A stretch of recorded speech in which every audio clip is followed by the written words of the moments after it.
Good morning, everyone. Shavua Tov, U'Gut Tavach. Thanks very much for tuning in to the Kehilat Shari Torah Halacha for the day. For August 2nd, Sunday, we are reviewing the laws in preparation for the month of Elul, which itself is a month of preparation for the high holidays, the month of Tishrei, Rosh Hashanah, Yom Kippur, Sukkot, and so on. So we're giving ourselves a head start so we can cover all the ground that we need to in order to be ready for the holidays. Kitzur Shulchan Aruch writes, it's customary to go to the cemetery Erev Rosh Hashanah after Shacharis and to bow prayerfully at the graves of tzaddikim.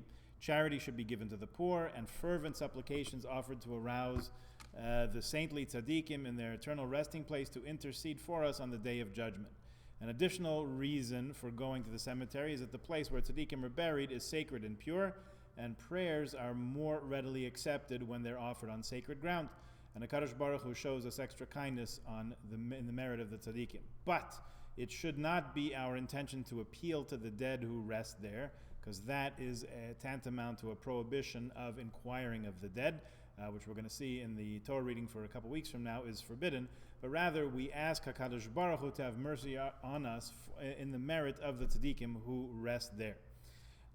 When we arrive at the cemetery, if we haven't seen a grave within the past 30 days, we say a special bracha asher yatzer eschem badin, which I believe is in our booklet that we give out. If you have one of those from Shavuos, should also be in the Siddur. When you approach the grave, we say, may it be Hashem's will, the rest, that the repose of so-and-so who is buried here, may it be in peace, and may his merit aid me.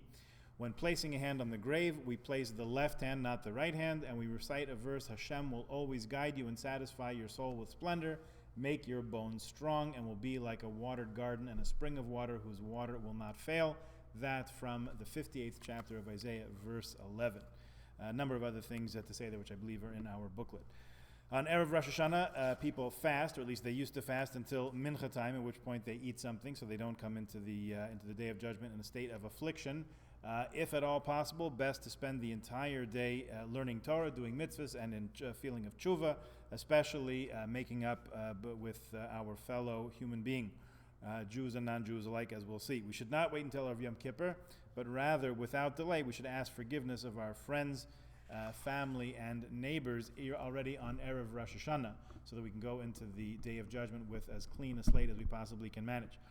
We should bathe and take a haircut on Erev Rosh Hashanah in honor of Yom Tov. Hopefully have the haircut before midday if possible.